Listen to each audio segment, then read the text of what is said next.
നമസ്കാരം. മൈസൂരിലെ all India institute of speech and hearing അവതരിപ്പിക്കുന്ന ഈ ജനബോധവൽക്കരണ പരിപാടിയിലേക്ക് ഏവർക്കും സ്വാഗതം.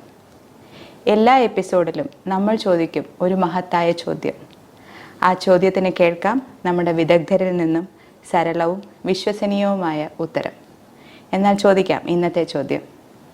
നമസ്കാരം. നമസ്കാരം സർ, നമ്മുടെ കുട്ടികൾ ഒരുപാട് സ്ക്രീൻ കാണുന്നുണ്ട്. ഇത് അവരുടെ ഭാഷാ വികസനത്തിനെ ബാധിക്കുമോ? എപ്പോഴാണ് നമ്മൾ ഇതിനെക്കുറിച്ച് ആശങ്കപ്പെടേണ്ടത്? സ്ക്രീൻ കാണുന്നത് കൊണ്ട് മാത്രം കുട്ടിയുടെ ഭാഷാ വികസനം ബാധിക്കപ്പെടുന്നില്ല. എന്നാൽ അധിക സമയം നമ്മളുമായും മാതാപിതാക്കളുമായും സുഹൃത്തുക്കളുമായും അവരുടെ ആശയവിനിമയം തടസ്സപ്പെടുന്നുണ്ടെങ്കിൽ അത് അവരുടെ ഭാഷാ വികസനത്തെ പ്രതികൂലമായി ബാധിച്ചേക്കാം. WHO മാർഗനിർദ്ദേശപ്രകാരം 2 വയസ്സിൽ താഴെയുള്ള കുട്ടികളാണെങ്കിൽ നമ്മൾ പൂർണ്ണമായും സ്ക്രീൻ ഒഴിവാക്കണം. 2 മുതൽ 5 വയസ്സ് വരെയുള്ള കുട്ടികളാണെങ്കിൽ 1 മണിക്കൂറിൽ താഴെയും, 5 മുതൽ 10 വയസ്സ് വരെയുള്ള കുട്ടികളാണെങ്കിൽ 2 മണിക്കൂറിൽ താഴെയും മാതാപിതാക്കളുടെ മേൽനോട്ടത്തിൽ നമുക്ക് സ്ക്രീൻ കൊടുക്കാം. ഒരു കുട്ടിക്ക് നമ്മൾ സ്ക്രീൻ കൊടുക്കുമ്പോൾ ശ്രദ്ധിച്ചിരിക്കേണ്ട കുറച്ച് കാര്യങ്ങളുണ്ട്.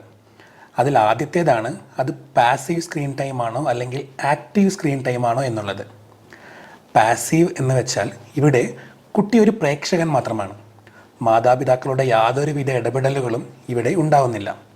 ഉദാഹരണത്തിന് കാർട്ടൂൺ കാണുന്നത്, ഏതു സമയം TV കണ്ടുകൊണ്ടിരിക്കുന്നത്, യൂട്യൂബ് കണ്ടുകൊണ്ടിരിക്കുന്നത്, ഇല്ലെങ്കിൽ ഇൻസ്റ്റാഗ്രാം സ്ക്രോൾ ചെയ്യുന്നത് എന്നിവ.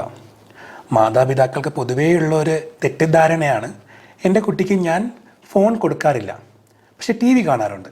പക്ഷേ എല്ലാം സ്ക്രീൻ തന്നെയാണെന്നുള്ളത് നമ്മൾ മനസ്സിലാക്കേണ്ട ഒന്നാണ്. മറിച്ച് ആക്റ്റീവ് സ്ക്രീൻ ടൈമിൽ ഇവിടെ കുട്ടി കാണുക മാത്രമല്ല, ചിന്തിക്കുകയും കൂടിയാണ്. ഉത്തരങ്ങൾ പറയുന്നു, പ്രശ്നങ്ങൾ സോൾവ് ചെയ്യുന്നു. ഉദാഹരണത്തിന് ഇൻട്രാക്റ്റീവ് എഡ്യൂക്കേഷൻ ആപ്ലിക്കേഷനുകളുടെ ഉപയോഗം, ഇല്ലെങ്കിൽ ഡിജിറ്റൽ സ്റ്റോറി ബുക്കിൻ്റെ ഉപയോഗം, അതൊന്നുമില്ലെങ്കിൽ നമ്മുടെ അപ്പൂപ്പനും അമ്മൂമ്മയുമായിട്ടുള്ള വീഡിയോ കോളുകൾ, ഇതെല്ലാം ആക്റ്റീവ് സ്ക്രീൻ ടൈമിൽ പെടുന്നതാണ്. ഇപ്പോൾ നമ്മളുടെ കുട്ടി ഒരു കഥ കാണുകയാണെന്ന് വെക്കട്ടെ. ഇവിടെ നമ്മൾക്ക് കഥ പോസ്റ്റ് ചെയ്യാം, അതിൽ നിന്ന് ക്വസ്റ്റ്യനുകൾ ചോദിക്കാം. സോ ഇവിടെ ഉത്തരം പറയാൻ വേണ്ടി അവർ ചിന്തിക്കുന്നു. സോ ഇത്തരം കാര്യങ്ങളൊക്കെ വരുന്നത് ആക്റ്റീവ് സ്ക്രീൻ ടൈമിൻ്റെ അടിയിലാണ്. രണ്ടാമത്തെ കാര്യം നമ്മൾ ശ്രദ്ധിക്കേണ്ടത് ഇത് അവരുടെ വളർച്ചയെ എങ്ങനെ ബാധിക്കുന്നു എന്നുള്ളതാണ്. അവരുടെ ഉറക്കം കുറയുന്നുണ്ടോ? രാവിലെ അവർ എണീക്കാൻ ബുദ്ധിമുട്ടുന്നുണ്ടോ? അവരുടെ ശാരീരിക പ്രവർത്തനങ്ങളെ ഇത് ബാധിക്കുന്നുണ്ടോ? ഉദാഹരണത്തിന് അവർക്ക് പുറത്തു പോയി കളിക്കാനുള്ള അവസരങ്ങൾ ഇതുമൂലം നഷ്ടപ്പെടുന്നുണ്ടോ? കാരണം പുറത്തു പോയി കളിക്കുന്നതിലൂടെ അവരുടെ ശാരീരികമായ ബെനിഫിറ്റ്സ് മാത്രമല്ല, ഇതിലൂടെ അവരുടെ സുഹൃത്തുക്കളോട് സംസാരിക്കാനും ചിന്തിക്കാനുള്ള അവസരം കൂടിയാണ് നമ്മൾ സൃഷ്ടിക്കുന്നത്. ഇത് കാരണം മാതാപിതാക്കളുമായും സുഹൃത്തുക്കളുമായുള്ള ഇടപെടലുകൾ കുറയുന്നുണ്ടോ? അവരുടെ വിദ്യാഭ്യാസത്തെ ഇത് ബാധിക്കുന്നുണ്ടോ? ഇല്ലെങ്കിൽ അവർക്ക് ചിന്തിക്കാനുള്ള അവസരങ്ങൾ കുറയുന്നുണ്ടോ? ഈ പറയുന്നതെല്ലാം ബാധിക്കാത്ത തരത്തിലുള്ള ആക്റ്റീവ് സ്ക്രീൻ ടൈം ആണെങ്കിൽ തീർച്ചയായും നമുക്ക് കുട്ടികൾ കൊടുക്കാവുന്നതാണ്.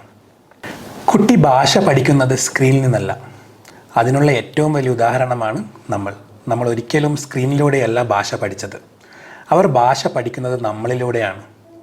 നമ്മളുടെ സംസാരം, നമ്മളുടെ ചോദ്യോത്തരങ്ങൾ, നമ്മളുടെ മുഖഭാവങ്ങൾ, ഇതെല്ലാം ശ്രദ്ധിച്ചാണ് അവർ ഭാഷ പഠിക്കുന്നത്. പാസീവ് സ്ക്രീൻ ടൈം ഇതിനുള്ള അവസരങ്ങളെയാണ് ഇല്ലാതാക്കുന്നത്. സ്ക്രീൻ നമ്മുടെ ശത്രുവല്ല. വളർന്നു വരുന്ന തലമുറയ്ക്ക് അതൊരു അഭിവാജ്യ ഘടകമാണ് താനും. പക്ഷെ ഒരിക്കലും അത് നിങ്ങൾക്ക് പകരമാവില്ല. അവർ നിങ്ങളെ കണ്ട് പഠിക്കട്ടെ. നമസ്കാരം.